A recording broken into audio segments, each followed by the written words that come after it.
If it wasn't for the Most High who was on my side, man, ain't no telling where I'd be. Can't nobody tell me nothing different.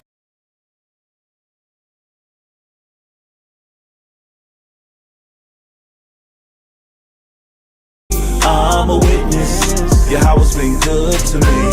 So good to me. Every morning that I rise, I thank Yahweh that I'm living. Keep my enemies at bay and never leave without my fringes. 1611 with me cause I'm on a mission. Talking sheep, I pay the cost, me and my lines really live it. I don't need no glory, you don't have to know my story. Glad I made it out this world cause this world was never for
All praise to the Most High God. We made it to another Shabbat. We here on another Sabbath, another segment of sound doctrine. Y'all already know what it is. It's your brother Apostle Darash Yahweh, and today reading for me will be my good brother, my audio visual engineer in the back, Malachiah. I know why. So, you already know what it is. We're going to open up with the same first two scriptures. So the lesson for tonight is help thou my unbelief. It's so crazy because during the times of right after Tabernacles, from that point on all the way to Passover, a lot of people have a lot of trials and tribulations. A lot of people have a lot of struggles, and a lot of people's faith and their spirit gets tested. And a lot of times, I'm going to be honest, sometimes we magnify our situation, not understanding that it could be so much worse. But one of the biggest things is ensuring that through all of that, we praying to the Most High, and we meditating in the Most High, and we examining our spirit to really plead with the Lord to, as the scriptures say, help thou my unbelief. One of the things that a lot of Israel does, we have a tendency to know a lot of the Bible. We have a tendency to, I can read, I can break down the precepts, I can go into the history, I can give you the proper doctrine, but when this thing called faith kicks in, Israel's faith is terrible. And a lot of people, it's funny because we talk about like the Christian church, but the one thing they got right, even though they don't follow the laws properly, when it comes to their faith and their belief in the things that the Most High can do, unmatched. Unmatched. And that's the type of faith that we, being in the truth, knowing who we are, keeping the laws, being righteous, striving for righteousness, obeying the scriptures, that's the type of faith that we should have. But we don't. So, tonight we're going to talk about it. Lord willing, there's some exhortation given. Lord willing, there's a little bit of a spiritual pick-me-up that's given. Because I personally, the main reason for this lesson is because just watching, you see a lot of things on social media. You see a lot of things, having conversations with people, and a lot of people, the spirit is low. And sometimes we need something to pick that spirit back up, right? So, first things first, you already know, we opening up with my first two. Let's go to Proverbs, the book of Proverbs. So I had to get that preface out the way. Sometimes everybody wants these deep breakdowns, in-depth doctrinal breakdowns. Sometimes you just need to get in these scriptures to get your spirit and your mind right. Proverbs 4:2, let's read that. This is the book of Proverbs, chapter 4 and verse 2. For I give you good doctrine. Come on. Forsake ye not my law. Scripture says, I give you good doctrine. That is the Israelite doctrine. Don't forsake the laws of God. Sincerely follow the laws of God. Don't try to finagle them. Don't try to bend them. Don't try to, well, what about this? What about that? Don't try to loophole it, because a lot of Israel have this tendency, technically, sincerely obey these laws. That's the good doctrine. Don't forsake my laws. You have the physical letter of the law, but then you have the spirit behind the law, which is where you would get an in-depth understanding. You look at how our forefathers, the Nehemiahs, the Ezras, the Davids, the historians that wrote Kings, when they apply Isaiah, Jeremiah, when they applied certain laws, you didn't see it verbatim in Torah, but you see how the men of God would take that law and say, okay, this is the purpose behind it, and that's why you can't do this on the Sabbath as well. That's why you're not supposed to do this as well. That's why the prophets are telling you, you know, even though it says these 6 nations or 7 nations or whatever in Deuteronomy 7, all of them are bad. Context. And these are righteous individuals that literally talk to the Most High. Jeremiah talked to the Lord. The Nehemiah Ezra talked to an angel of the Lord. These people were closer to the culture and closer to us, or closer to God than us. So when they apply certain laws, for me, if I'm trying to follow my forefathers, they gave me a better understanding. I would never dare say that they got it wrong because they talked directly to the angels, if not Yahweh Shai himself, right? So I give you good doctrine. Don't forsake my law. Don't forsake the spirit of the law, right? 2 Timothy chapter 4. This is the book of and verse 3. 2 Timothy chapter 4 and verse 3. Do me a favor. Can we start? Let's start at verse 1. Verse 1. I charge thee, therefore, before God and the Lord Yahweh Shai HaMashiach, who shall judge the quick and the dead at his appearing and his kingdom. Preach the word, be instant, in season, out of season. Preach the word. What is that? Preach the law, preach the gospel, preach repentance. Tell the people, exhort them to do righteously so they can make the kingdom. Preach the word. Read. Be instant. Read on. Be instant, in season, out of season. Be ready to always teach. Be instant in season and out of season. Sometimes you're not in camp mode, but you always got to have that in your mind. You always got to know at any given moment, it could be my time to save a soul. I need to always stay ready. Read on. Reprove, rebuke, exhort. Correct and encourage. That's what it's saying. Reprove is a moderate correction. Rebuke is a harsh correction. Exhort, encourage, compel them to do right and be righteous. Read. With all long suffering. With what? With all long suffering. Moving in the spirit of meekness, patience, long suffering. Read. And doctrine. And make sure that you are teaching the doctrine, the righteous doctrine of the gospel and repentance and keeping the law. Read. For the time will come when they will not endure sound doctrine. What's going to happen? Will not endure sound doctrine. There's going to come a time where, and I say it all the time, that time is now. The time has come where people are not enduring sound doctrine, and that's why people's faith is messed up.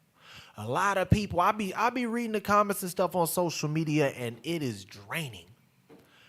People been in this truth for however long. Oh my God, I'm thinking about leaving the Israelite community because of this. Oh, it's so much going on, and this congregation did me wrong, and these brothers did me wrong, and Israelite men are so evil, Israelite women are this. It's draining. If y'all would just humble down and keep the law, we wouldn't have a lot of these problems. If y'all would just get your head out of your, we gonna be real tonight. If y'all would just get y'all head out of y'all ass and say it's time for me to obey God and not listen to him until it runs into a situation that I want to do. I'll listen to him. But, okay, well, technically the law says not to eat these things, but I can't eat this. Technically the law doesn't say the Sabbath. Stop playing. The time would come where they wouldn't endure sound, thorough, righteous, pure doctrine anymore. Read on. But after their own lusts shall they heap to themselves teachers. Come on. Having itching ears. Read. And they shall turn away their ears from the truth, and shall be turned unto fables. And they shall be turned to fables, myths, lies. That's what's going on today. People don't want to endure sound doctrine. Oh, the Sabbath ain't supposed to be difficult. Clearly, it got to be this day because... Bro, that's not an excuse.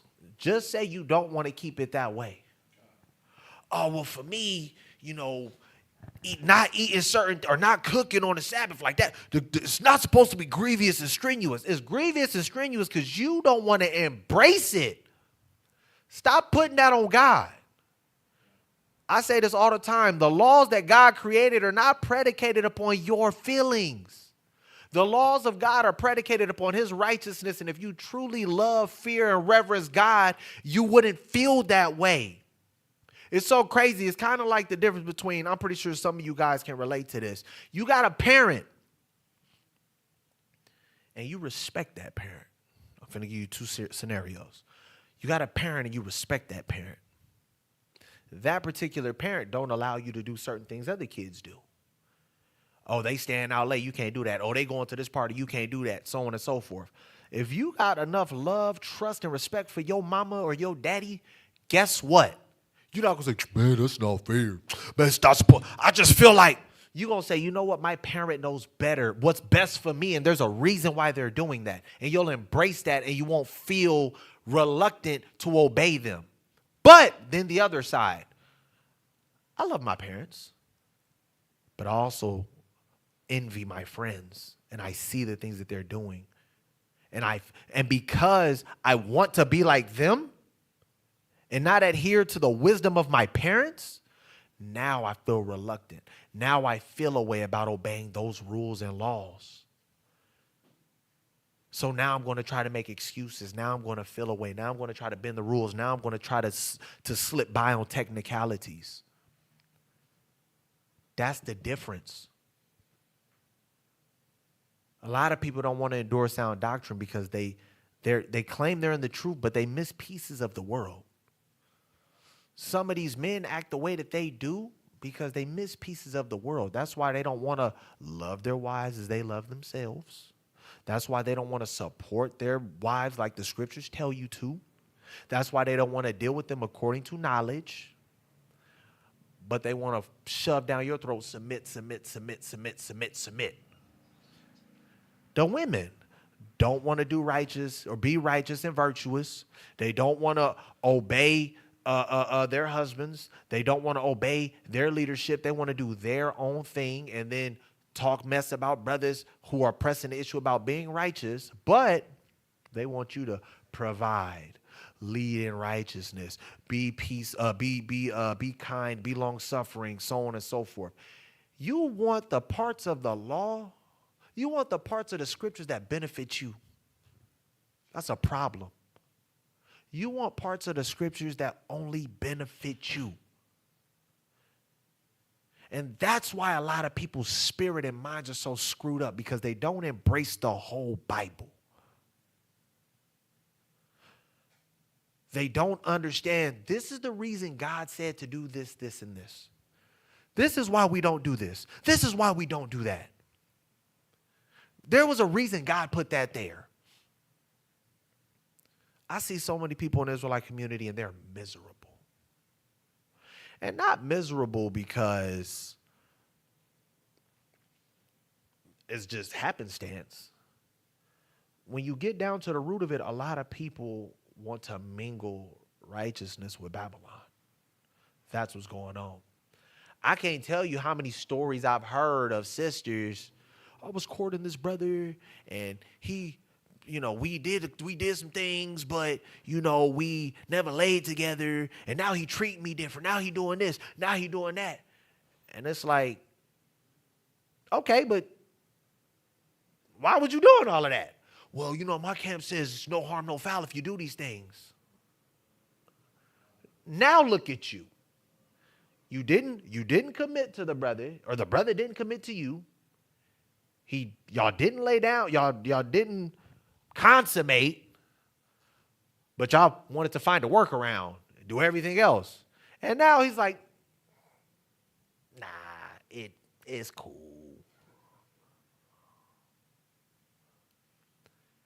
And this had happened 4, 5, 6 different times.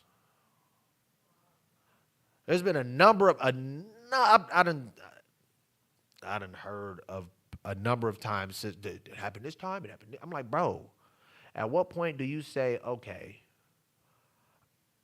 I need to stop doing this and I need to be chaste and pure and stop letting my lust get the best of me? What point do you do that? Then you feel away because all Israelite men ain't nothing. Brothers do the same thing. Then you feel away because all Israelite women ain't nothing. She just left because she ain't. At what point do we fully submit to God? At what point do we fully submit to these scriptures? There's going to come there has come a time where people will not endure sound doctrine anymore. That time is now. And because we're not enduring sound doctrine anymore, these are the issues that we're having. Let's go to the book of Mark.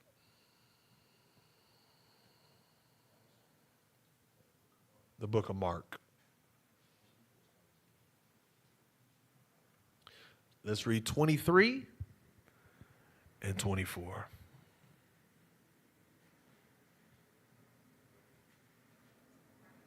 Mark 9, verse 23 and 24.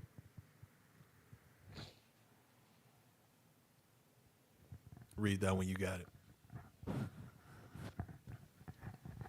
This is the book of Mark, chapter 9, and verse 23.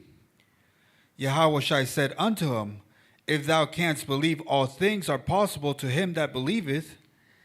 And straightway the father of the child cried out and said with tears, Lord, I believe. So Christ said, if you will believe.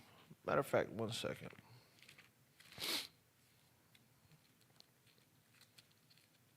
Do me a favor, read that from the top. 23. This is the book of Mark, chapter 9, and verse 23. Yahushua said unto him, If thou canst believe. If you can believe. Why?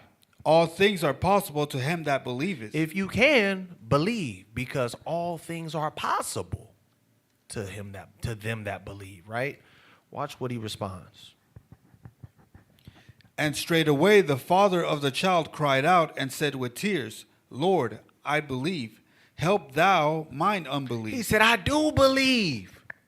He said, but there's an inkling of doubt. Lord, help my unbelief. A lot of people don't pray that prayer right there. I get that's not a prayer he's actually pleading with Yahushua, but a lot of people don't talk to the Most High Yahushua about that. They don't say, help my unbelief. A lot of people have this tendency, even in the truth, when they say, I got faith and I believe because I'm keeping the law and all of that stuff. When things don't go your way, people have a tendency to believe, I can fix it. While the Most High continues to put you deeper and deeper in that hole, it's a hint to come to him. But you're like, nah, I'm going to fix it. And then when you can't fix it, you come to the Lord, but then you come to him doubting. Scriptures tell you that. I believe in Sirach. Don't come, or the Gospels. Don't come to the Lord praying in doubt. You can't doubt when you come into the Lord. That's crazy. But a lot of times, that's what a lot of us do. A lot of us don't have the faith or the devotion or the belief that we think in our deluded mind that we actually have. Let's go to Proverbs 24. So the father of this particular person said, help my unbelief. A lot of us don't ask that. Because if a lot of us ask that, we'd be in a much better space. I look at certain brothers that I believe to know pretty well. I know their situations. I know their struggles. I know all of that stuff. And I see how they conduct themselves even through all of their trials and tribulations. Looking at how much faith they have and the conversations that we have. Talking to each other about prayers and mindsets and all of these things. And I'm like, that's a person who's been asking the Lord to help my unbelief. Seems impossible, but I believe the Most High is going to make a way. A lot of us don't do that. A lot of us don't have that focus, and that's a focus that we need. We need to be asking the Lord and believing that he will help our unbelief. Proverbs 24 and 10. Let's read that. 10, excuse me. This is the book of Proverbs, chapter 24 and verse 10. Read. If thou faint in the day of adversity, thy strength is small. If you faint in the day of adversity, when there's situations going on where you thought you was strong and you thought, I'll ride for the Most High. There's a verse, a bar, some lyrics in Bishop Desaiwan's first project, Till You Own It, You Gone. There was a brother in there. He said, I forgot how he set it up, but he said, but then he ended it and said, I'll take a couple fades before I go back. He was talking about before you go back to the world. he rather run some fades before he decide to go back to the world. Basically, he's saying, nigga, I ain't going nowhere. I beat it. I'm running hands before that. I'm guaranteed to stay down. You want to know where he's at? You want to know where he's at? Deep in the world. Deep in the world. But that's because niggas talk a good game. But when adversity hits, people begin to faint. And they find out they not made of what they thought they was made of. A lot of people learn that real quick. Man, I'm going to war. I'll kill a heathen. I'm dying for the Most High. Really? Watch this. Boom. Your baby mama tripping saying she finna leave. Boom. Your family said they're not dealing with you no more. Boom. Your job said if you don't work on the Sabbath, they're gonna fire you. Let's see. You say you're gonna die for me? Let me see if you're willing to lose them. Because Christ already told you if you're not worthy to follow me. Boom. Oh, Christmas is coming up, and Big Mama is saying you better be there. Your cousins is pressing you to be there. Or, right now, Thanksgiving coming up. You better be there on Thursday. This is the only time the family get together and da-da-da-da.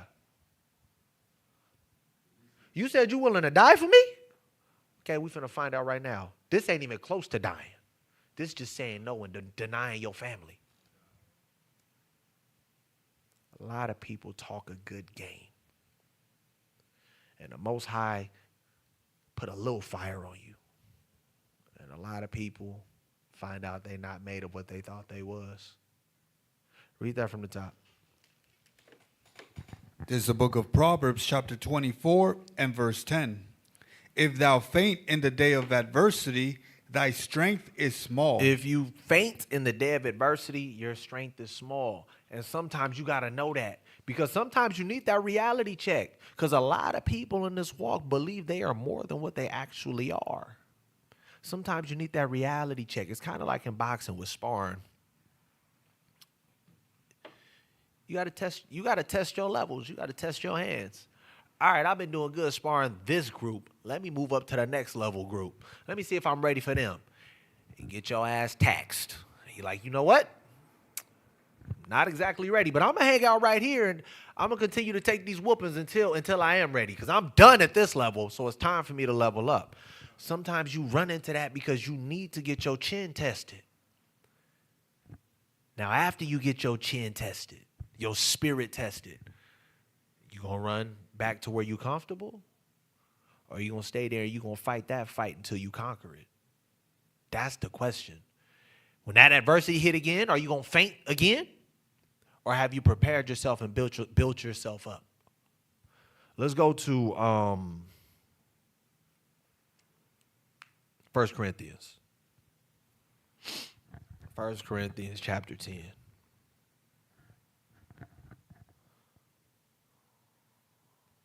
And we're going to start at verse 1.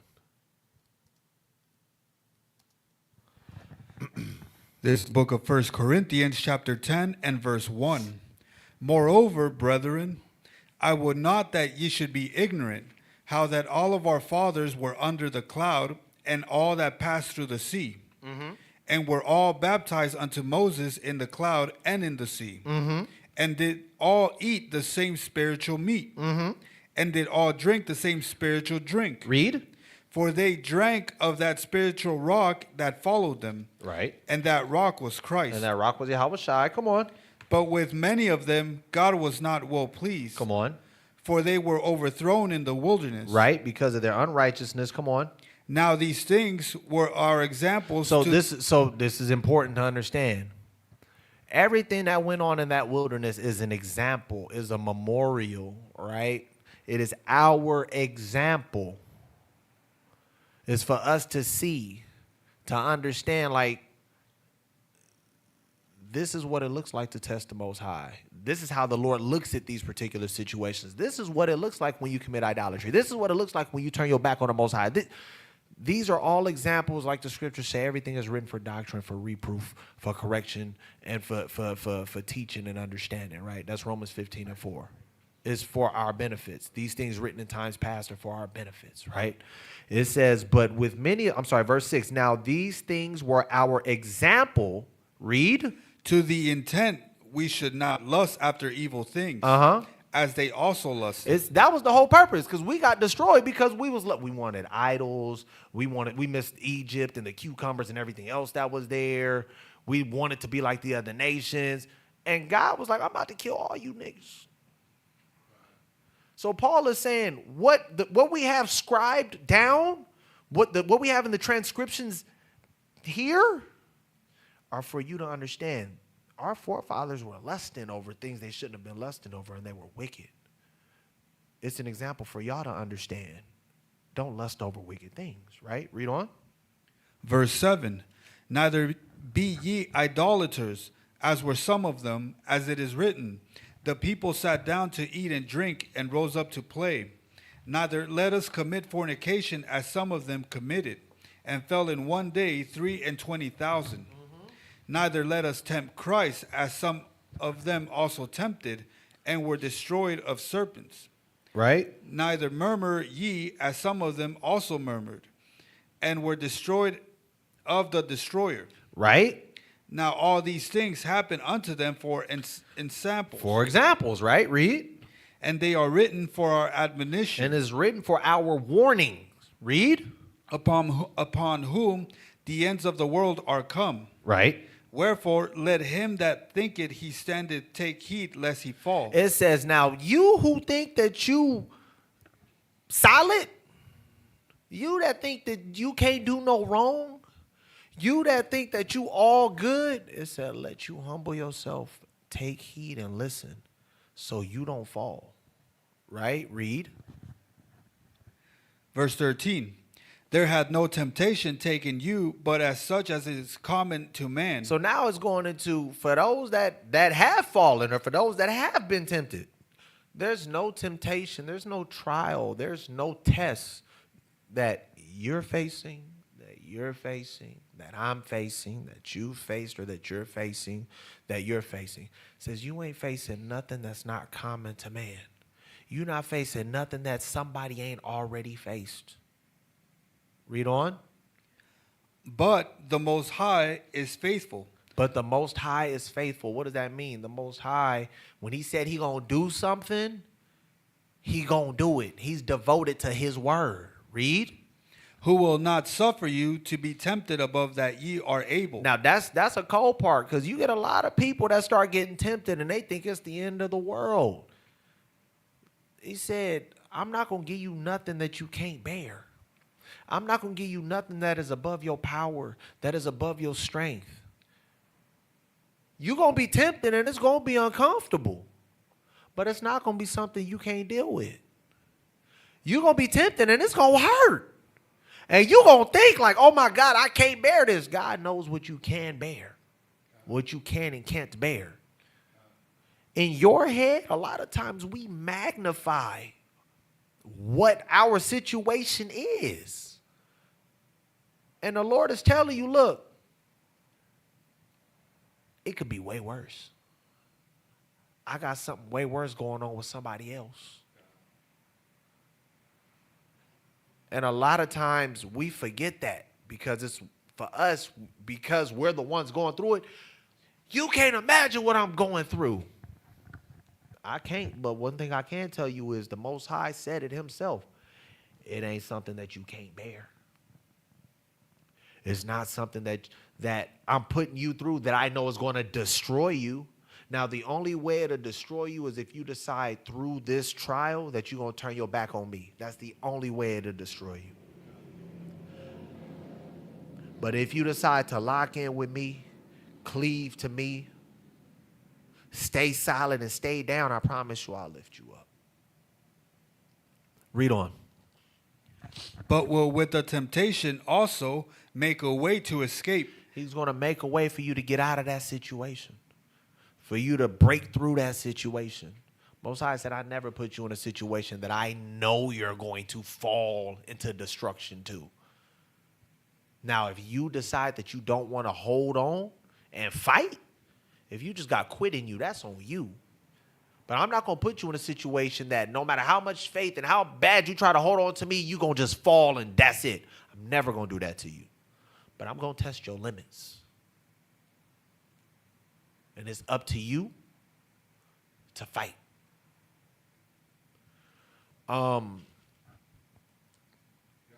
Let's go to the book of Hebrews. Because this is something that a lot of times we forget. A lot of times we forget this. The book of Hebrews chapter 12.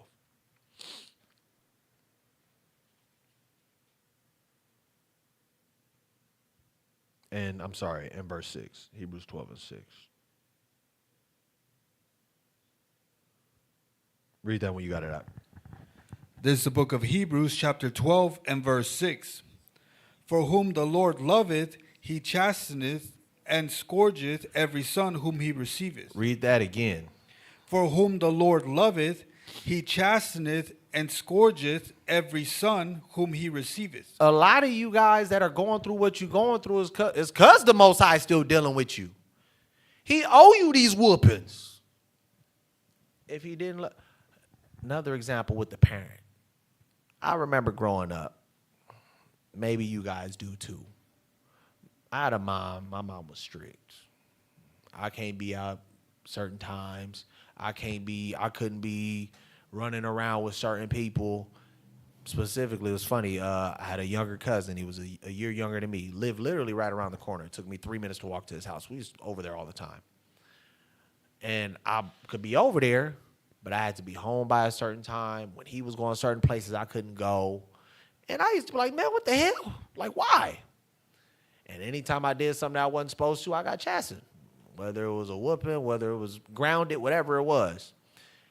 And I'm like, dang, like I can't do nothing. But I watched this particular individual who didn't get disciplined. And I watched how we grew up two totally different ways. Discipline is a form of love. A lack of discipline is a lack of love. Because you discipline when you want somebody to stay on the right track. If you don't care, you're not going to correct and discipline them. That's what the Most High is saying right here. I'm chastening you because I love you. You getting this whooping because I want you to get right. If I wasn't whooping you, you need to worry. If you want BS and I ain't whooping you, understand that I don't give a damn about you. And that's what a lot of times we forget. When we going through these things, it's woe is me. Not, and it sounds crazy, all praise to the Most High I'm going through this. There's a reason I'm going through this. I ain't said it in a while. This is my phrase. This has always been my phrase, and I stand on it to this day. Even when I'm going through certain things, it's either a test or judgment. Either way, we're worthy of it. And a lot of times, we're so arrogant that we don't believe we're worthy of judgment. We fight in judgment. We acting as if we don't deserve the judgment. But we do. A lot of times, the Lord is chastening us. He not testing us, He whooping us. Because we've been on some nonsense. Because we've been trying to skate by and bend rules and all of that. A lot of times we getting judged. It's back pay. Then every now and then it is actually a test. The question is, are you going to endure? Are you going to fold? Read that from the top, please. Hebrews 12. This is the book of Hebrews, chapter 12 and verse 6. For whom the Lord loveth, he chasteneth. Who he loves, he chastens. Come on. And scourgeth every son whom he receiveth. Read. If ye endure chastening, God dealeth with you as with sons. If you endure it, He going to deal with you as a son. What does that mean? I discipline you. You endured the discipline. You took heed to the discipline. I'm going to reward you. You understand now. You going to be better now. Read. For what son is he whom the Father chasteneth not? What if the Lord ain't chastening you? You clearly ain't his son. Read. But if ye be without chastisement, If you be without these corrections that the Lord is hitting you with, what? whereof all are partakers, Read. then are ye bastards and not sons? Then are ye bastards and not sons? Listen, that scripture that talks about a reprobate. Do you guys know what the definition of reprobate is? Any of you guys know that definition? Rejected. Rejected. The moment that he's not correcting you, you have become reprobate. He has rejected you. And it's so crazy because a lot of us, we don't understand the severity of being rejected by God. For him to say, I'm done with you. Saul is the perfect example of that. He was trying every which way to try to get, well, what you mean, Samuel? The Lord tired of you disrespecting him, so he's done with you. Then, I guess he thought that he knew better than God. God stopped answering him. He don't realize how screwed up in the head he is. He goes and finds somebody that practices dark magic, which God said to put to death. He went and found one of them to break God's law, to utilize their dark magic to raise up the dead, to talk to Samuel. And Samuel was so pissed. She said, did you find him? Yeah. I found the man that you're looking for. Bring him up. Samuel pull up. What the you calling me for? Because God ain't talking to me. I need to talk. You my prophet, bro. I need some. What am I supposed to do? Samuel said, nigga. You said God ain't talking to you, right? No, he not. Why the hell you calling me?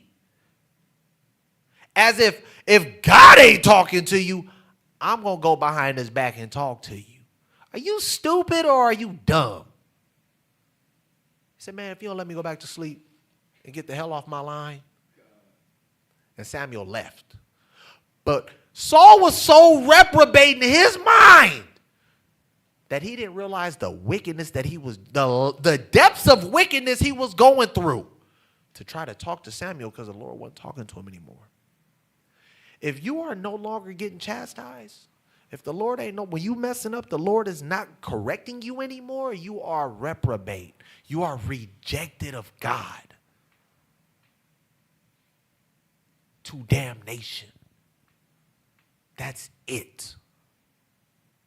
And that's scary. Because a lot of times we walk in this walk and a lot of us don't fear the Lord like we're supposed to.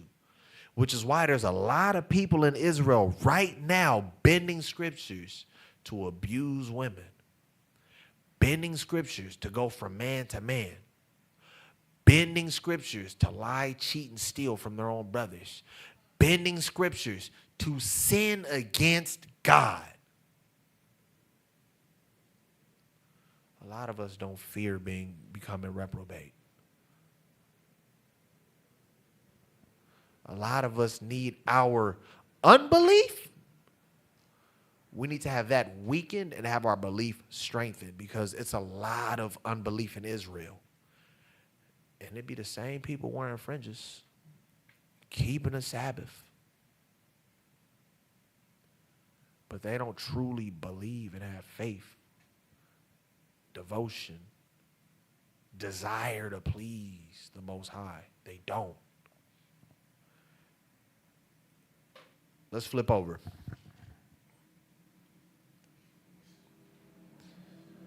Psalm chapter 46. Psalm 46, let's read 1 and 2.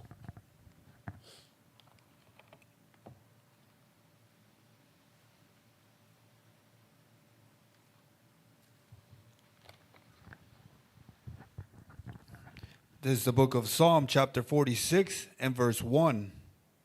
God is our refuge. God is our what? Our refuge. God is your refuge. God is your place of peace. God is who you can escape to. The Most High God is your security. God is my refuge. Is your refuge. Read on. And strength. And your strength. When your strength is small, when your faith is weak, that's who you need to run to. That's who you need to look for. The Most High. Read on. A very present help in trouble. Uh-huh. Therefore will not we fear. Come on. Though the earth be removed, and though the mountains be carried unto the midst of the sea. It said, though all of these things are transpiring, all of these issues are going on, I got faith in the Most High. We talk about that all the time. You got people teaching this flee doctrine. Oh, we supposed to flee into the wilderness. The scriptures say the Lord's going to gather us from the four corners. He's going to gather us, not we're going to flee into these particular areas. Well, Babylon's going to be destroyed. Yes. Along with the rest of the world, because judgment's going to hit the four corners. But though everything is going out of whack and everything's being destroyed, the Most High God is my refuge. If I'm moving in sincerity and righteousness, if I'm truly fearing him, reverencing him, and striving to do and be my best. If I'm doing that, God will be my refuge, my comfort, my place to escape.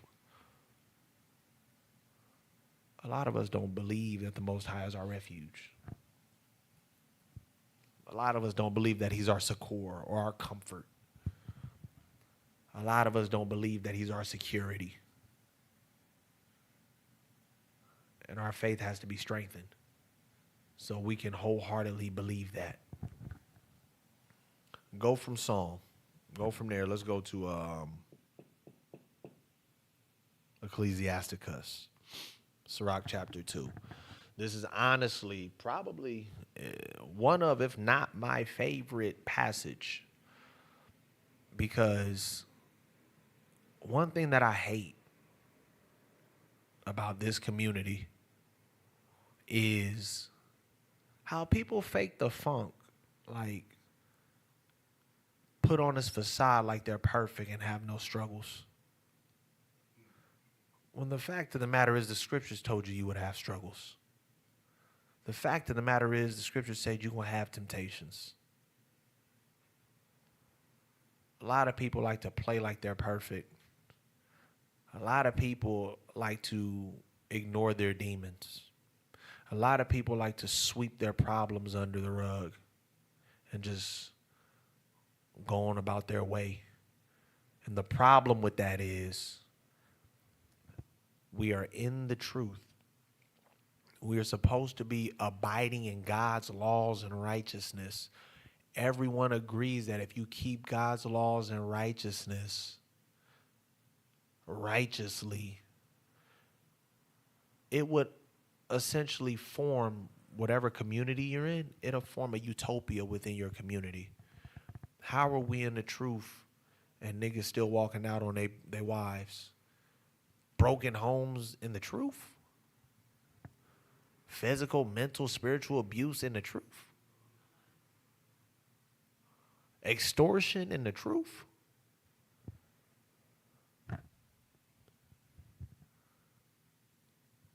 A lot of us don't truly have faith in the Most High. We have to really humble down and respect what it is this book is telling us to do. And those demons that you have, instead of justifying them with the book, fight them with the book.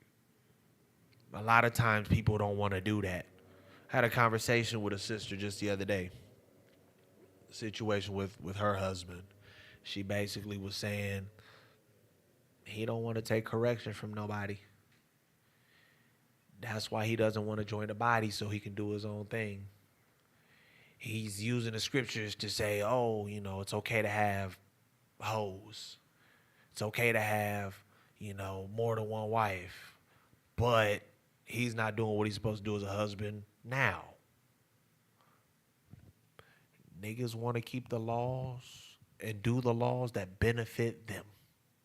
That's not true faith or reverence for God. We have to do better because it makes no sense that we are in this truth and you got single parent households with people that were married in the truth. Broken homes, broken children, and y'all got married in the truth. Physical and mental abuse, verbal abuse, and y'all been married in the truth. Sneaking around behind each other's backs, and y'all got married in the truth. That says a lot about your walk. You have to obey the Most High and strive to do and be better. You have to. Ecclesiastes chapter 2, verse 1. This is the book of Ecclesiastes, chapter 2 and verse 1. My son, if thou come to serve the Lord, prepare thy soul for temptation. When you get into this walk, you're going to catch all type of hell. You're going to have all type of problems. You're going to have all type of trials and tribulations that's going to hit you.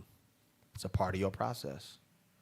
Because now you finna get tested. It ain't all sunshine and rainbows when you on this side.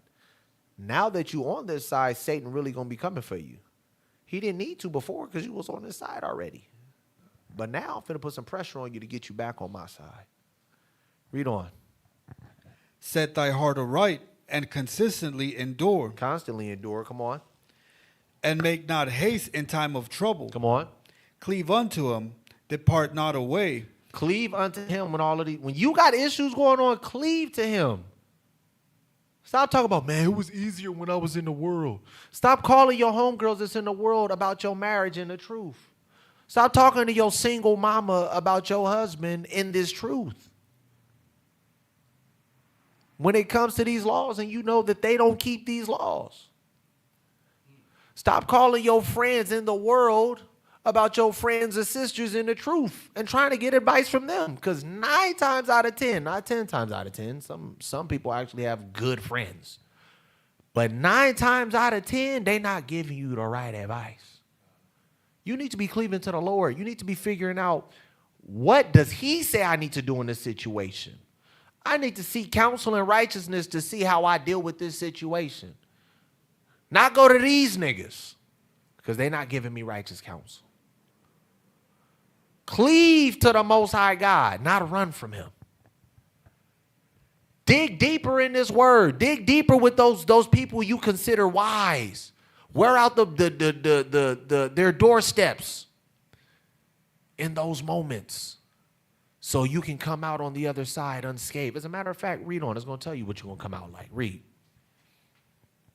That thou mayest be increased at thy last So end. the Lord can increase you if you endure. Read. Whatsoever is brought upon thee, take cheerfully. With all of these trials and tribulations, these pains, these struggles, these issues, it said to do what? Take cheerfully. Take it cheerfully. It's just a test. Be happy that the Lord is testing you. And understand that if I come out on the other side on top and I pass this test, the Lord's going to bless you even further. Read. And be patient when thou art changed to a low estate. Don't be hasty. Don't be ready to run back to the world. Don't be ready to give up. Don't be ready to run to your peoples in the world to get that BS advice. It says be patient when these situations arise. Because they can't get you out of it. You can't get you out of it. At this moment, it is, I have to submit to the Lord and truly have faith that he got me. I'm at his mercy at this point. I'm so used to figuring things out for myself. I'm so used to getting these things right by myself. But this go around, I got to really submit. Because no matter what I do, it ain't working. No matter what advice I get, it ain't working. So right now, it really is. The Most High said, sit your behind down. It's time for you to actually have faith and believe in the things that I can do.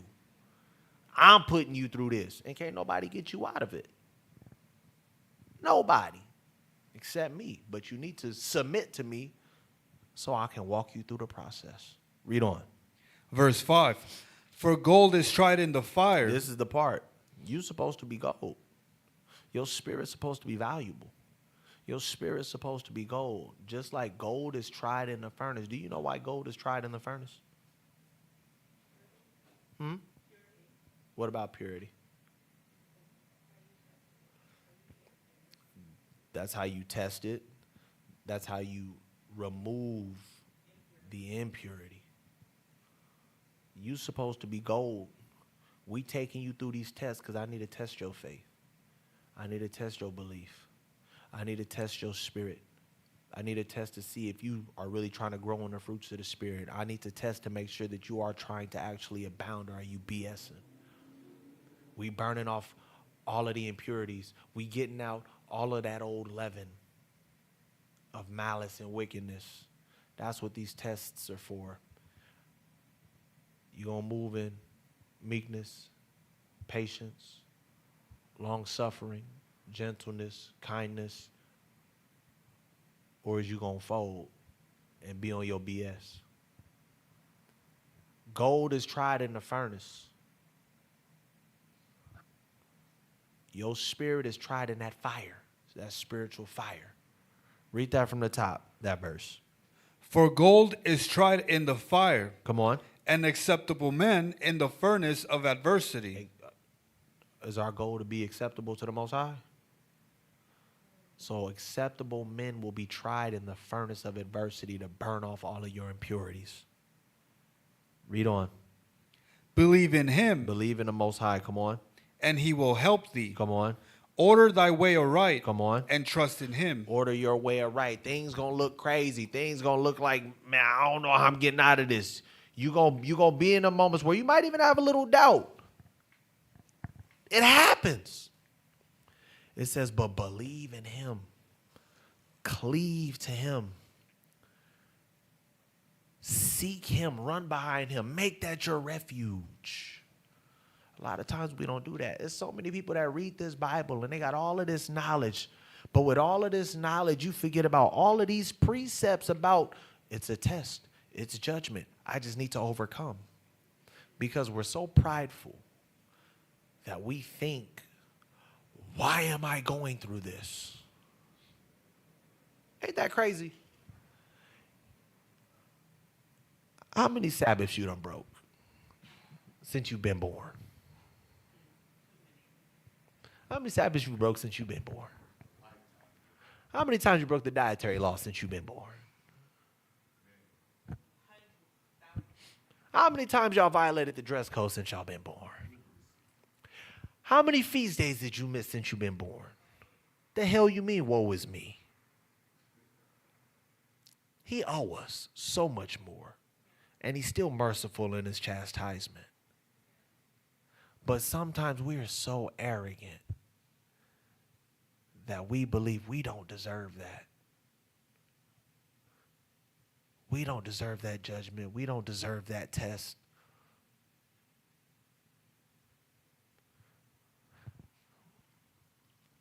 Israel got a lot of pride. A lot of it. Watch this. Go to Proverbs 3. Proverbs 3, we're going to read verses 5 and 6. The Most High said, I'm going to test you. I'm going to judge you, and I'm going to test you.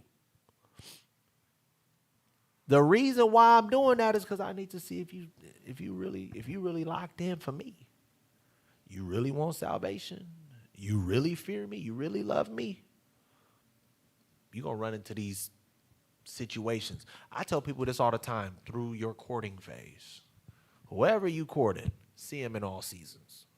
That's what the Most High is doing. I need to see you in all seasons. I'm about to put you through the ringer. I'm finna put you through the ringer. How do you deal when you frustrated? How do you deal when you anxious? How do you deal when you angry? How do you deal when you depressed? How do you deal when everything ain't going your way? How do you deal when you're not in an ideal situation? That's going to let me know How serious you? If you BSing me or not? Because everybody's good when it's all good.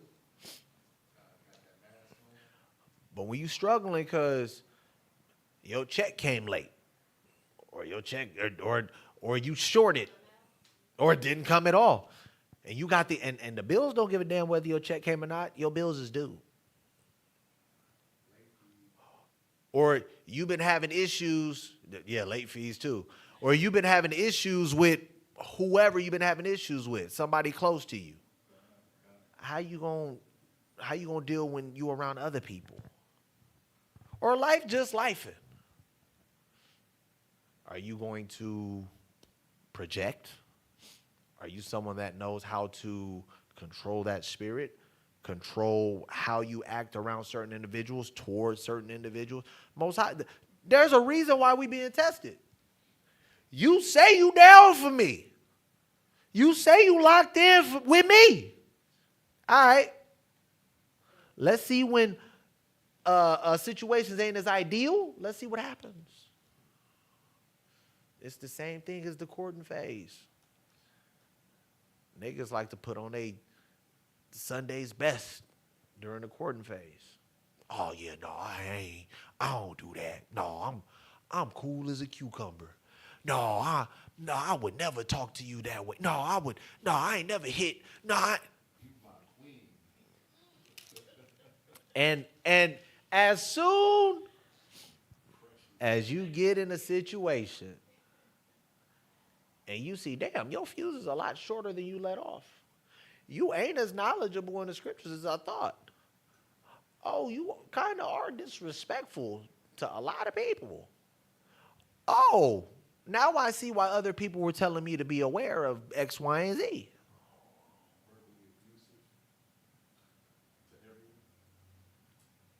Oh, you don't seem genuine. Oh, you do have a lying spirit. Oh, you do. All of these things, right? That's what the Most High doing with you. In your trial phase. You going through these things because I need to see you going to stay down. You going through these things because I need to see, is your spirit really pure? Or are we really purifying your spirit right now? Or are you just faking the funk and talking? Proverbs 3. This is the book of Proverbs, chapter 3 and verse 5. Trust in the Lord with all thine heart, and lean not unto thine own understanding. A lot of times we don't really understand why are we going through this? Why am I? Listen, it's a part of it's the Most High's plans. It's a part of the Most High's plans. You don't know his plans, and you don't know better than he does. At all. But through whatever it is that you're going through, just like it said in Sirach, trust in the Most High. Cleave to the Most High. A lot of times, the more doo-doo we get in, the further away from the works we get. Oh, I'm just going through stuff, so I gotta step away from the body. That is stupid. Now, why is that stupid, you may ask? You step away from the spiritual security that you have because you have a number of people here supposing to be striving to keep the laws, do right by the Most High, where you can seek counsel, you can seek comfort, you can seek love, you can seek wisdom. Sometimes you can seek refuge. Just come here so I can just breathe and forget about these problems. But you say, I want to take a step back completely. The Lord is judging you or testing you because of your situation to see if you're solid with him. And what do? You prove him right. This nigga ain't solid. You move away from serving me because you getting tried. And you're supposed to be trying to get closer to me when you getting tried. And then it turns from a test to judgment. I tested you. You failed. You stepped back. Now you're getting judged because you ain't doing nothing for me. And now you're trying to step further away. How stupid can we be? Are we not reading the same book? When you're going through these issues, that's when it's time to get closer to the Most High. We be running when we start having these issues. Go to 1 Peter 5. Scripture says, trust in the Most High with all your heart. Don't lean to your own understanding. What you believe is going to be, what you feel is going on, at the end of the day, you don't know. You don't know. Your job is to have faith in the Father at the end of the day and believe He's going to get you through it. And understand, whatever it is you're going through, it is either a test or it's judgment. And whichever one it is, I'm worthy of it. There's a reason the Lord's testing me. He wants me to level up. There's a reason the Lord's judging me. I've been messing up. I need to get it together. I need to get it right. And it's so crazy because some of us be going through. How many of y'all going through something right now? Now watch this. Sometimes we get in this space where we feel like our situation is just so bad. Oh my God, I'm going through so much. Everything is so terrible. Watch this. There's a reason.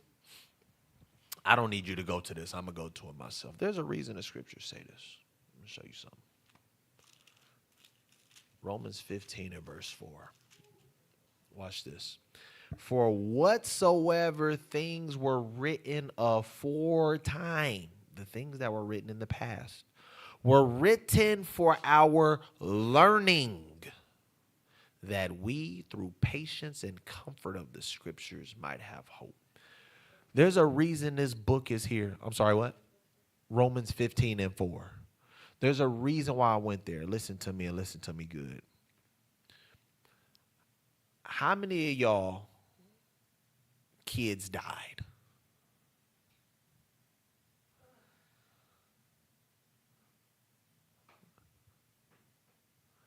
Now, in the same day, how many of y'all cousins and aunties and mamas died?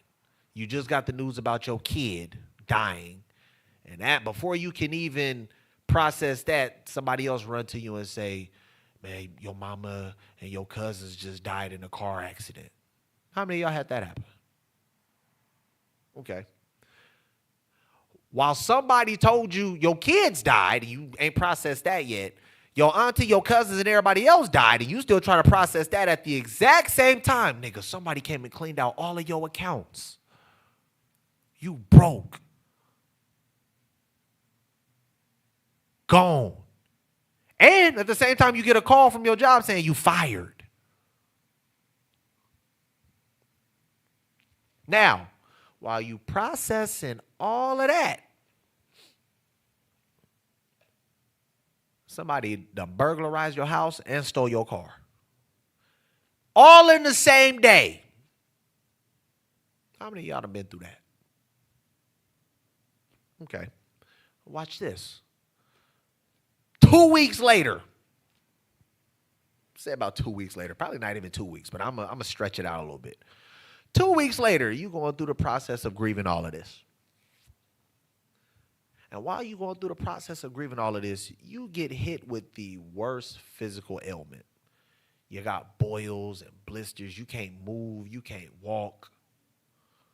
You just, whatever it was, it hit you, and your body is shot. Any of y'all went through that? No? Okay. Why am I saying this? Because Romans 15 said there's a reason why these stories are here. There's a reason these stories are here. I give you my own personal testimony. All praise to the Most High. We're, amicable. But there's a situation a couple of years back when me and my two older daughters, their mother, had a falling out. She left the truth, all of that good stuff. Now, Not only did she leave the truth over the smallest, it was a small, dumb argument. That was pretty much her green light to leave. She left. Not only did she leave, she disappeared with my two daughters that was accustomed to seeing every single day when I got home from work and school. Gone. Some of you have kids, some of you don't. For those that have kids, you know what that feels like. Kids disappeared. Phone blocked. Her mama blocked my number. I don't know where my kids are. I don't know who they're with. I don't know I don't know what's going on. And I was messed up. Real messed up. But through all of that, one thing that I thought about was, in this very moment, I can't do nothing but have faith in the Most High. My faith didn't waver in that moment. I didn't fall out in that moment and say, man, F this. I said, at this very moment, the situation that I'm in, only person that can bring my kids back to me is the Most High. And sure enough, all praise to the Most High, that's what happened. I tell you this to tell you, when things like, when life goes wrong, these scriptures will show you, no matter what we've gone through, somebody has gone through worse. I'll give you another one. How many of you guys are blameless, perfect? Okay. How many of you guys have done nothing but good work toward people? You healed them. You forgave them. You were a light to them. Okay. And through all of that, how many of y'all have been lied on to the point that niggas is after your head? How many of y'all have been killed or beaten almost to death over a lie? Okay. Why am I saying that? Yahweh Shai. So when we think our life is so difficult, not just Yahweh Shai, Stephen, Paul. So when we think our life is so difficult and things are so bad, we got a number of forefathers in here that really went through some things. I'll give you another one.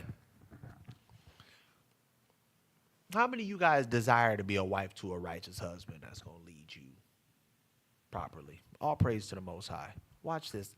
Let's say this man comes. Let's say you're married to this man. And let's say some niggas who is well known in Israel, got all the pull and the clout in Israel. You married. These people just happen to be wicked. And they're like, I don't care about none of that. Let me get at you. Let me see what it do. And if not, I'm going to go around and tell everybody, well, you slept with boom, boom, and boom. Your husband going to more than likely leave you, and you're going to be ostracized. And in olden times, you're going to be stoned. And all you could do is pray to the Most High in that moment that somebody will believe or would inquire and fight on your behalf. How many of y'all have been through that? Why do I say that? History of Susanna.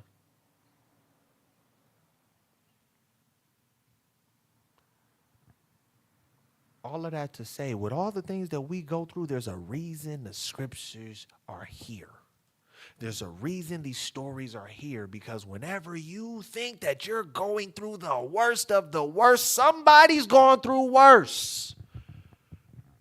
I'm pretty sure there's somebody in the world today going through worse than what you're going through, but you don't know that person. But you can come here.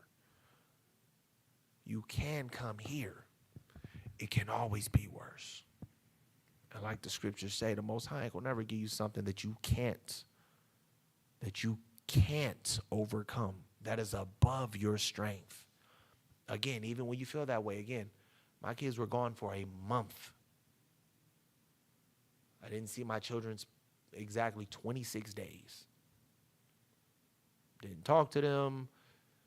Didn't see them on social media. Zero contact. All the while fighting a bogus restraining order. While this individual was trying to gain full custody of my children, our children, and made up charges and then trumped them up. And again, I've never been through the court system, so I don't know. In my head, all I know is, man, from what I know, everybody who girl did this, they always end up with the kids. And a part of me was like, man, this probably ain't gonna work. The other part of me was like, at the end of the day, it's your will, Father. So I'm gonna still do my part. I'm up and down at the court every single day, turning in documents, turning in papers, turning in proof. This is a lie, that's a lie, this is a lie. Back and forth. Literally for 15 days, because Monday through Friday. Maybe 13 days. It was like 2 days maybe I didn't go up there. But almost every single day I was at that court. That was my trial. And still had classes to teach. Still coming to teach Tuesday class like ain't nothing wrong. Breaking down at home. One of my brothers, Kabash would tell you. Kabash would stay at my house with me during that time because I just was not okay. He's like, bro, I'll sleep on the couch.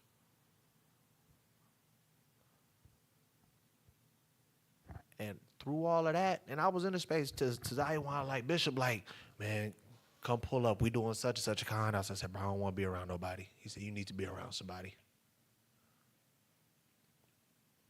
He got me to pull up. We was having conversations, ease my mind. At the end of the night, it kind of comes back. We were having conversations. I was gaining a lot of wisdom and comfort from Bishop.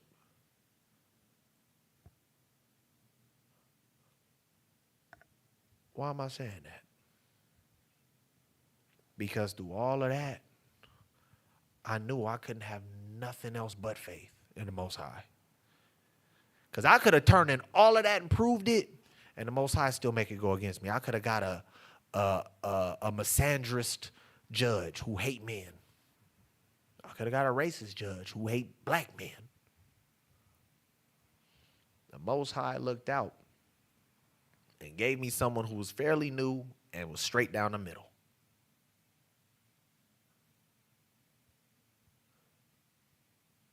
I'm saying that to say I went through something, and it wasn't a woe ways me moment. I wasn't saying, Lord, why would you? I didn't do that. I said, Lord, this is tough. I'm gonna need. I only believe that I can get through this with you.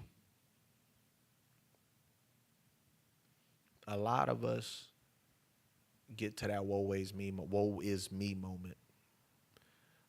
This is the time you need to really cleave to the Lord and understand that it's His will.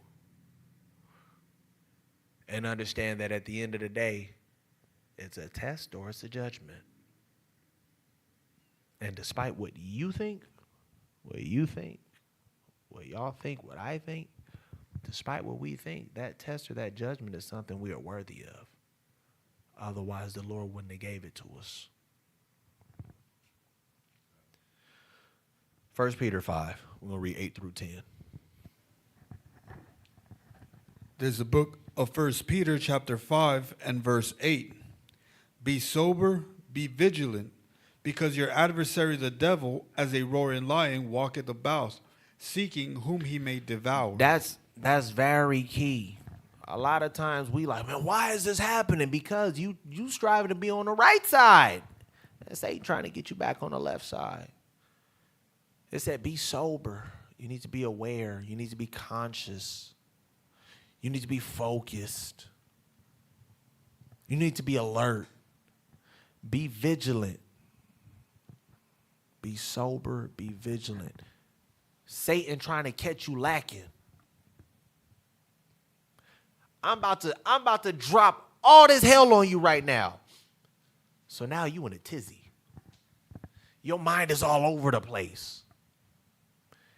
And just when that happens, I'm going to bring in someone that's going to pull you. It may not pull you completely out. It's going to pull you over just a little bit. You'll get a taste of what you used to have when you used to be happy. And then I'm going to slowly get you back over here. That's how Satan works. I'm going through so much, I'm going to just uproot myself and take off. I'll be happier doing that. I'm going through so much. Man, my friends in the world never treated me like that. I'm going back to them. Man, I remember when I was in the world, niggas used to just buy me stuff and do this and do that. Now I'm struggling. I'm going to go back to that. Satan going to put all that pressure on you. Get your mind all over the place. And then he going to come with with your weakness. And now it's up to you to fight it. Like when Christ fasted for 40 days, he was physically weak. First thing he got tempted with was what? Food.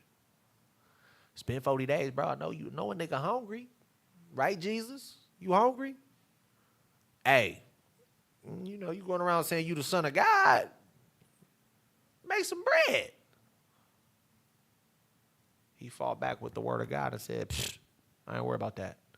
His point was, I can deny my flesh and my desires because my focus is to do the Lord's will. That's where your mind always has to be. If it is, then it don't matter what temptation comes and hits you because you'll understand that's the Lord's will. And I am okay with the Lord's will. Because if you're not okay with the Lord's will, you're going to fold. You're going to fold. You're going to fold like a lawn chair. You're going to fold like origami.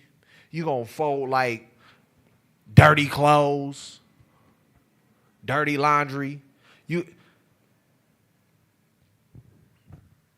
got to be willing to embrace this.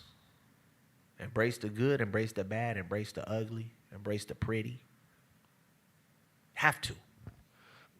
I don't want to go to that. Go to 2 Corinthians 9. We got like 2 or 3 more. 2 Corinthians 9. And we'll start at verse 6. And this one goes to understanding when you can and can't go to the Most High. Because a lot of times, boy, we use the Lord like an ATM. We use the Lord like a sugar daddy. We use the Lord like a genie in a bottle. Niggas don't treat him like this is my father that I need to do right by. Watch this. 2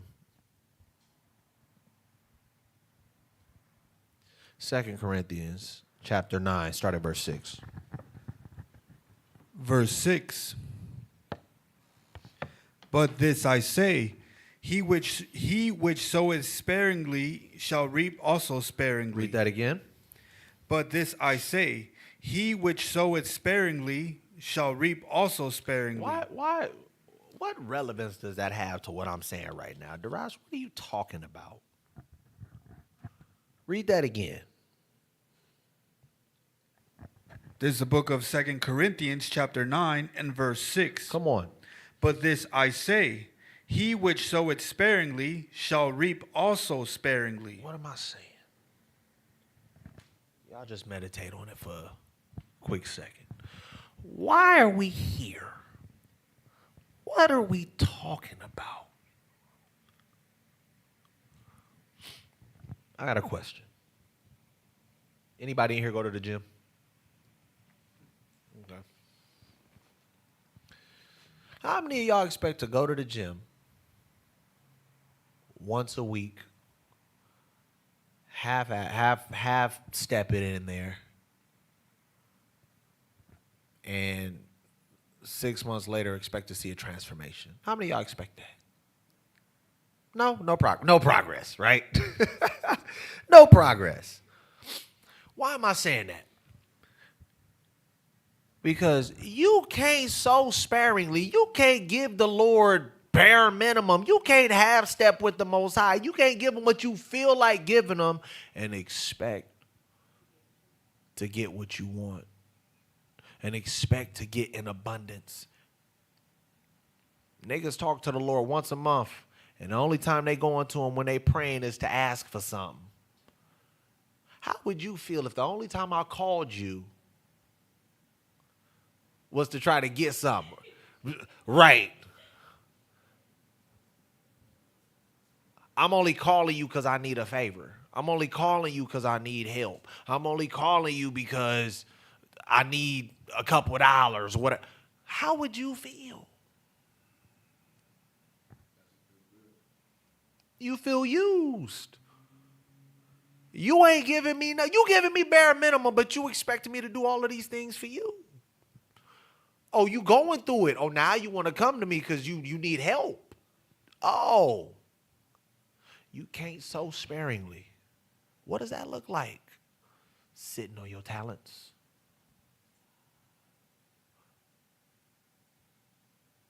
No, whatever, because here's the thing. A lot of people forget this. There are different areas of the ministry. Sometimes yours may be work. When you read in the book of Acts and you read in the Gospels, you had people that went out and did work. That was their gift, their talent, their ministry. Some people had it and they trusted the ministry and they believed in the ministry so much that they helped to fund the ministry. Some people have that gift. Because you got to remember, the scripture says, there's no good that cometh to a man that giveth no alms. That's alms deed and alms. And this scripture right here is so cold because it's twofold. It's talking about funds too. It says if you give sparingly, you're going to reap sparingly. You don't trust me enough to give, whether it's your time or your finances or your gift, whatever it is you're good at, you're not willing to sacrifice your time or your finances to further the ministry, to save these souls, to get the word of Yahweh Shai out, to get people to repent, to, as the scriptures say, gain proselytes or converts, to come back to the Most High. That's literally what they were doing in the book of Acts. And people was like, shh, we see what these men are doing. We see what type of men they are, and we see what type of men and women that they're grooming up. We believe in y'all here. And for those that actually could do the works, they said, where you need me? Where can I help? You run into the Lord because you're going through all of these things, but how much time you give him? How much work you putting in for him? How much finances are you giving him? Or is your faith so small that, man, if I give a little extra, I won't have as much to do what I want? I've seen that. I ain't gonna put nobody out there, but I be seeing folks, new cars, new shoes. We check the list. Damn, bro, you ain't bottles every week. Dang, brother ain't paid alms in 2 years. 24 months. Dang, that sister ain't paid alms in 3 years. 36 months. And it ain't like they doing bare minimum work in the church. What you here for?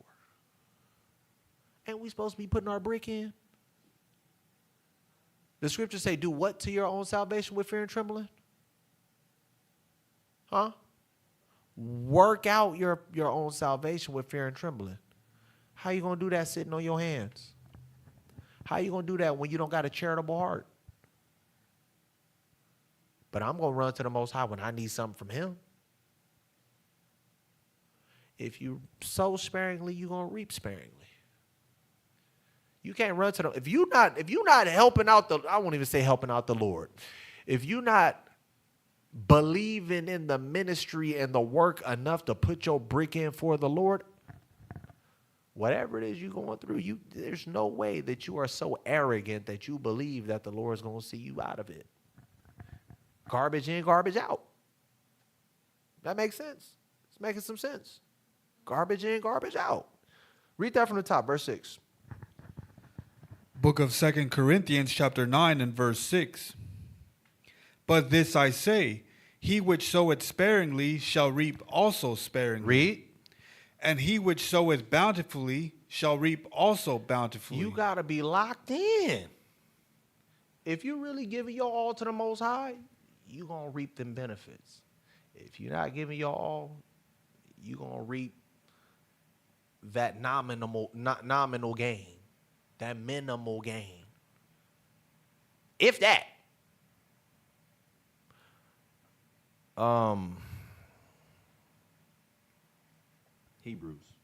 Hebrews 11.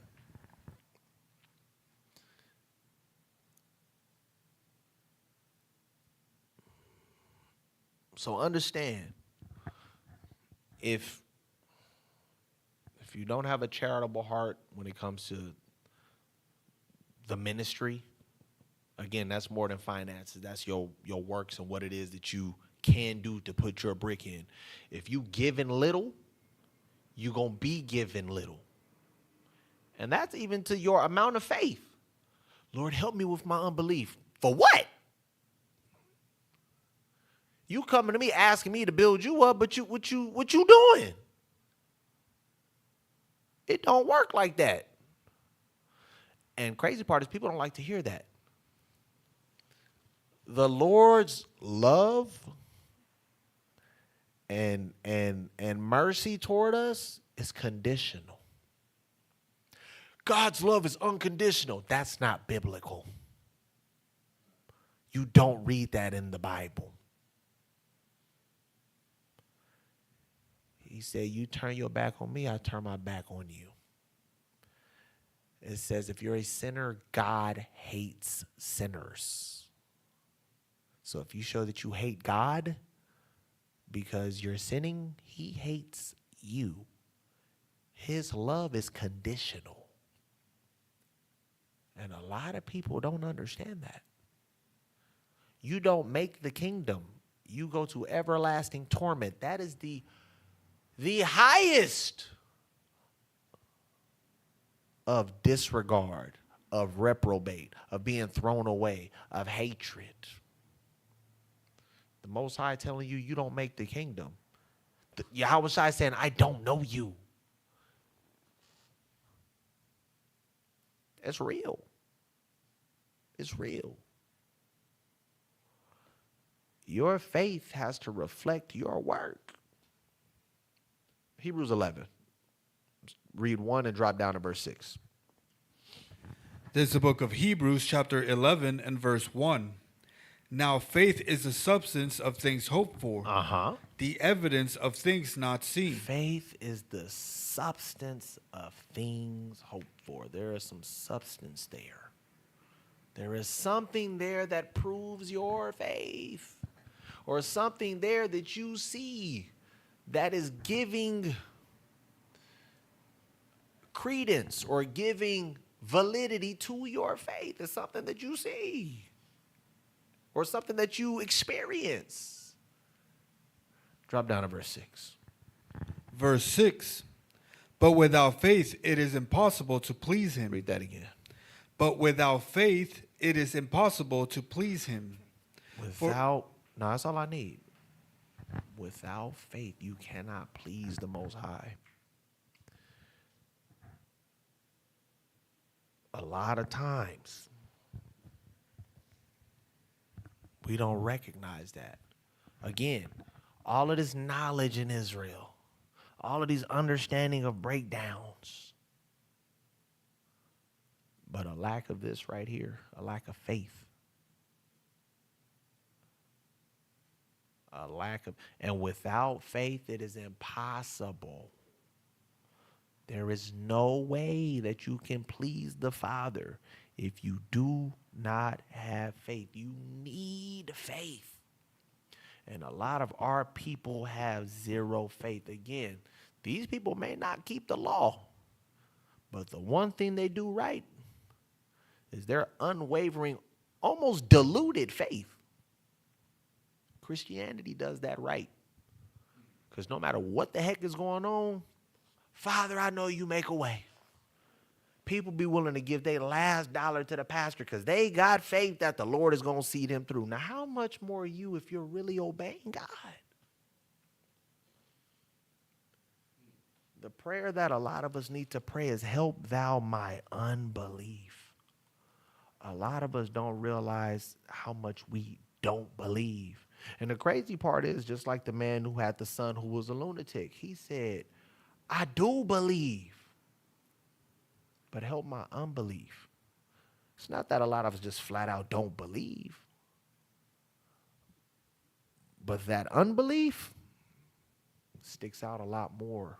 That unbelief is what's hindering your growth, is what's hindering your spiritual growth, is what's hindering your blessings.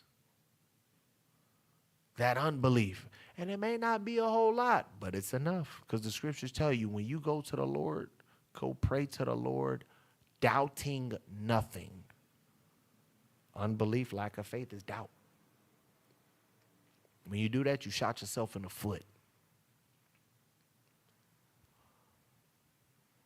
It's impossible to please the Lord if you ain't got faith.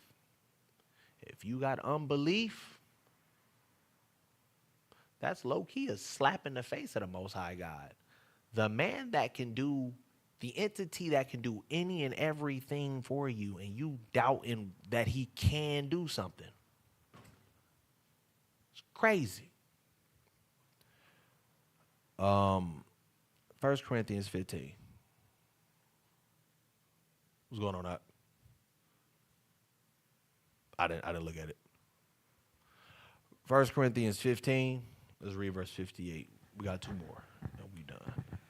This is the book of 1 Corinthians chapter 15 and verse 58. Come on.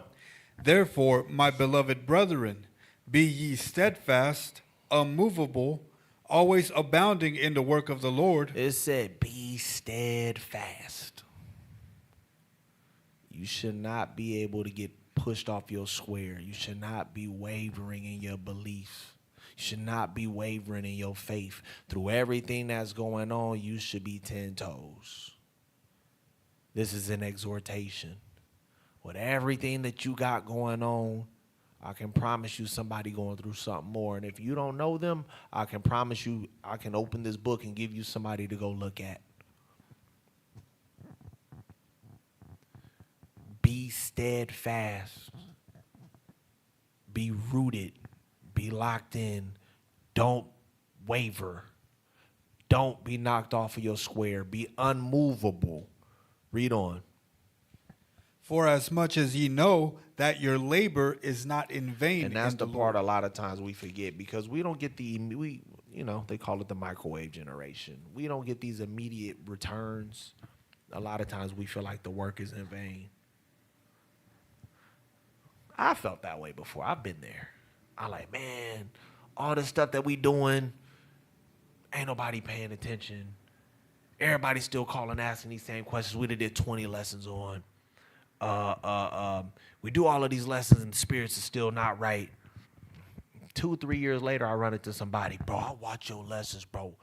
you done got me through this, this, and this, but you done simplified this while I was really doubting in this. I didn't get the immediate satisfaction. I didn't see it, but down the road you see that your work is not in vain. And then we got the ultimate gift. If you stay rooted in doing what you're supposed to do, the kingdom. If you're not rewarded here, then everything you did, you're going to be rewarded in the end. If, Matthew 24, this is what must happen, though. 24 and 13. There's the book of Matthew, chapter 24 and verse 13. Come on. But he that shall endure until the end, the same shall be saved. You can't make it 90% of the way. You can't even make it 99.9% of the way. That's the scary part. If I get 99.999% of the way there and I fold, that's it. He said you got to endure the whole 100%. You got to endure all the way to the end in order to be saved. You got to be rooted. You got to understand that your works are not in vain. You got to understand that we should be striving to continue to abound in all the things that we do with the Most High. And through the works and through us abounding in the Spirit, He will also abound our faith. He will also elevate our situation. If we doing all of this and we going to Him never doubting, we got to understand faith is hard. It's hard to have that real faith. It is. But it's something that brothers and sisters need to strive to exercise. How do you do that? Really not read. Really meditate on the words that are in this book. Let this be everything to you. Everything. Whatever it is that you're going through, if you truly believe everything that's in here, 9 times out of 10, it won't bother you. I use this brother as an example all the time, and I got one more scripture and we done. I use this brother as an example all the time because I truly admire his mindset, his thought process. Bishop Zaywan. I've watched him leave his job, take a crazy pay cut to come here and teach the kids. I've watched him go through a number of different health issues and still be here. I've watched him have financial struggles and still come here with a smile. The man had a stroke. And it wasn't like no minor stroke. He had like a severe stroke to the point where doctors were like, yeah, a lot of people don't come back from this. This was 13 or 15 days before Passover, he had that stroke. And for those of you who don't remember, he was here teaching the Passover lesson. You know what he told me? Because I've had that conversation with him a number of times. He said, bro, the whole time I was in the hospital, I had it in my mind. I have nothing else to live for but to serve the Most High. That's all I care about. And I'm not saying this because he's, a holier than thou type of person. I'm saying this because being blessed to be under his tutelage and see what type of person that he is, when we talk about what meditating on these scriptures look like, I look at that, brother. When we talk about enduring trials and tribulations with a smile on your face, I look at that, brother. When we talk about taking all of these issues and saying all praise to the Most High, That's true faith. That's when you know that you are in a very good place spiritually. That's when you know you're really meditating on these words. Meditating on the words of God. When you can really say, damn, this happened too. All praise to the Most High. I know He gonna make a way. He just wants me in this situation. It's okay. The man had a stroke. Had people saying, oh, it was judgment. For what? I don't know. But he even said, you know what? Maybe it was. He said, but what a lot of people don't acknowledge it as, and this is the mindset of him, what a lot of people don't think about is it was mercy. He said, because the stroke that I had, a lot of people die from. He said, the Lord hit me with that and then still had mercy to allow me to live, to come back and go harder and do His work. I'm sitting, it's probably like the third, maybe fourth day. I'm sitting in the hospital just talking to him. And I'm just like, he could barely talk. And he's telling me this. While he's in the hospital, he's trying to make certain calls to make sure other brothers are okay. We had another situation that was going on in that time.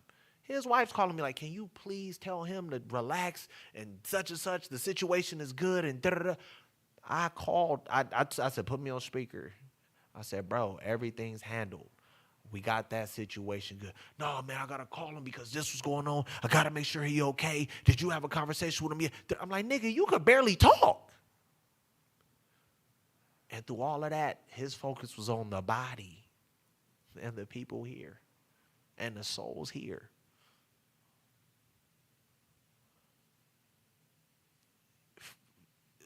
Really look at the individuals that you're around. See what type of spirits are around you. Because sometimes there's a reason why your faith ain't where it's supposed to be. You might be in the wrong circles. Scriptures say, always abound in these works. Always be locked in these works. Your work ain't never in vain. And you got to understand, through everything that you do, you can't just stop when you're tired. You can't just stop at the drop of a dime. It says you got to endure all the way to the end. Last one, Romans 8. I know this one went a little over. We like 20 minutes over. Romans 8 started 16.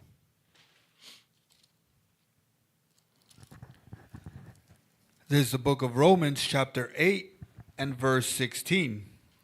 The Spirit itself beareth witness with our spirit that we are the children of God. The Spirit is going to bear witness. The Lord, the Spirit of the Lord, the Holy Spirit is going to bear witness that we are the sons of God. The way that we move, the way that we process things, the works that we do is going to bear witness. Come on.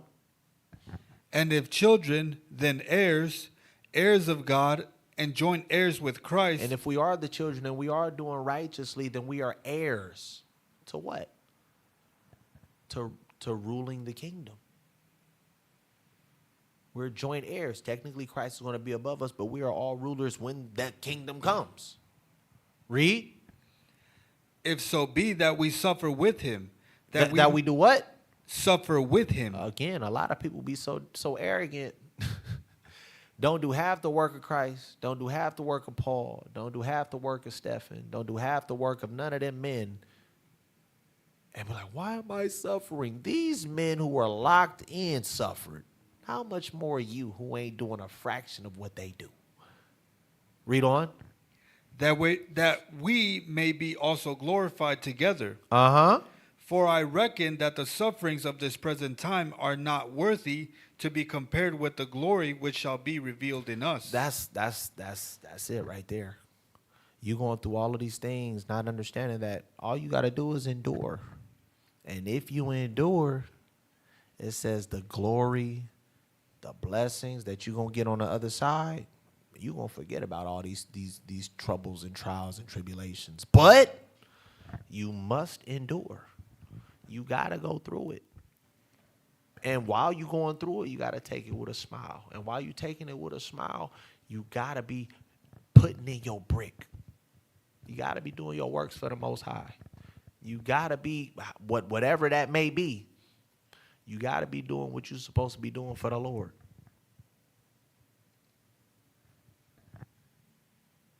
Otherwise, you'll see your spirit, you'll see your flame, it'll start to go out.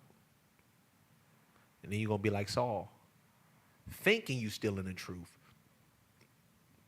when the Most High ain't dealing with you. So, understand, in the situations that we have, it's either a test or it's judgment. Either way, we're worthy of it. And when you understand that, and when you can accept that, that in itself will help your unbelief. Because at the end of the day, whether test or judgment, it's the will of the Father. A lot of times our will doesn't line up with the will of the Father, and that's why we have these unbelief issues. The moment you submit wholeheartedly and understand the will of the Father and accept the will of the Father, that unbelief starts to recede. That unbelief starts to fade, and your faith becomes insurmountable. Lord willing, there was some edification. Lord willing, there was some encouragement and some exhortation. Real quick, like I always do, every first Monday, Bible Q&A. Every Monday after that, we have our Spanish class, Los Discípulos de la Palabra. Y'all make sure y'all tune into that. 7:30 p.m. Every Tuesday, Bible Basics. 7:30 p.m. Every Wednesday, World History According to the Bible. 7:30 p.m. Every second and fourth Thursday, same time. We got to stick to the script. Friday, we have the lineup, the blue strip with Yashamai, Apostle Yashamai. Room 144 with either Bishop Izar, Bishop Banaya, or the lead Apostle Ash, followed by my segment, Sound Doctrine. Saturday, we have War for the Kingdom with Bishop Yazequel. That is 2 p.m. Pacific, 5 p.m. Eastern, with our Bishop Yazequel out in Georgia. And then we close it out with Feed the Sheep with Bishop Tazayawan. Brothers and sisters, got any questions? Hit us up, reply at TrueNation.org. If you want boots on the ground in your state so we can get to this work and start saving souls, reply at TrueNation.org. TrueNation.org/donate if you want to contribute to the cause, contribute to the ministry so we can continue to go out and do these works and save these souls. I believe that is, let me see. I believe that is everything. So with that being said, there's been another segment of Sound Doctrine. I know we've been going through the Torah for some time, but just seeing the state of Israel in the time that we're in right now, a lot of brothers and sisters need exhortation, explanation, and sometimes just a little compelling and a kick in the behind, right? So Lord willing, this helped to strengthen your foundation, your understanding, and hopefully help your unbelief. With that being said, another segment of Sound Doctrine. We'll catch y'all next week. Y'all make sure to tune in tomorrow, 4:30 p.m. Pacific, with Bishop Tazayawan, Feed the Sheep. Love y'all, Israel. Shalom. If it wasn't for the Most High who was on my side, man, ain't no telling where I'd be. Mr. Wilson would've known. Can't nobody tell me nothing different. The Father's been good to me. So good to me. Yeah. Wave your hands if you feel me. I'm a witness. Yahweh's been good to me. So good to me. morning that I rise, I thank Yahweh that I'm living. Keep my enemies at bay and never leave without my fringes. 1611 with me cause